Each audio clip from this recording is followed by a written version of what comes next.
Netanyahu, several countries considering following U.S. lead in moving embassies to Jerusalem. Jerusalem, CNN. Israeli Prime Minister Benjamin Netanyahu said several countries are considering moving their embassies to Jerusalem in the wake of U.S. President Donald Trump's decision to recognize the city as the capital of Israel. Speaking exclusively to CNN a day after the United Nations Assembly voted against Trump's move, Netanyahu said the U.S. decision to move its embassy to Jerusalem could lead the way for others to follow. We're now talking to several countries who are seriously considering saying exactly the same thing as the United States and moving their embassies to Jerusalem, Netanyahu told CNN. On Trump's decision to recognize Jerusalem as Israel's capital, Netanyahu added, "I think what it does is finally recognize a historical truth. Jerusalem has been the capital of Israel for 3,000 years from the time of King David. It has been the capital of Israel for 70 years, and it's about time that the U.S. said, and I'm glad they said, this is the capital and we recognize it, and I think that's going to be followed by other countries." Trump recognized Jerusalem as the capital of Israel, breaking with the international consensus that the final status of the holy city should be decided as part of the peace process.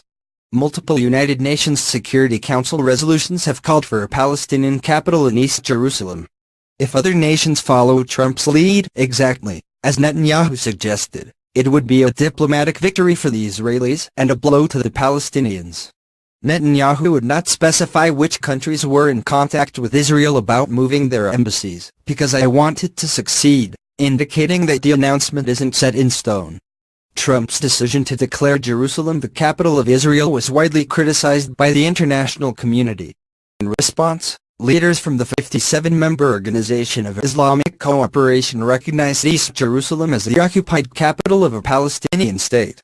Palestinian leaders also condemned the U.S.'s stance, declaring they would not welcome U.S. Vice President Mike Pence during his visit to Israel and the Palestinian territories. Palestinian Authority President Mahmoud Abbas, in Paris to meet French President Emmanuel Macron, said, "The United States is no longer an honest broker in the peace process. We will not accept any plan from the U.S. because of its bias and violation of international law." In response, Macron said France believes there is no alternative to a two-state solution. Negotiations pressed on whether he would be ready to negotiate the future of Jerusalem with the Palestinians. Netanyahu said he was willing to put my position forward. "Our position is Jerusalem remaining a united, safe and secure city, freedom of worship for all faiths which we guarantee, and, by the way, in the Middle East, we're just about the only ones that guarantee this freedom of worship for Jews, Christians and Muslims alike. That's my vision of Jerusalem. Palestinians may have a different vision. They should come and negotiate. They say they won't negotiate. They're walking away from the negotiation table. Again.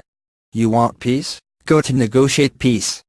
Pressed on whether he would openly commit to a two-state solution, which remains the international consensus for the region, Netanyahu demurred, committing to a situation where the Palestinians can govern themselves. Netanyahu insists that Israel must remain in charge of security in the entire West Bank. "The most important condition that we need for an effective, sustainable peace for both Palestinians and Israelis and for the region is for a situation where Israel has overriding security control of this tiny area," Netanyahu said, referring to the entirety of Israel and the West Bank. Palestinian leaders have flatly rejected such a proposal, saying it does not give them full sovereignty over their land. A bar rejection of the U.S. as a mediator in any peace process has cut Netanyahu political slack. He can openly commit to a process without concern about making concessions, since only the U.S. is actively working on restarting a peace process right now. Netanyahu's right-wing coalition consists of hardliners on the Israeli-Palestinian conflict who oppose the establishment of a Palestinian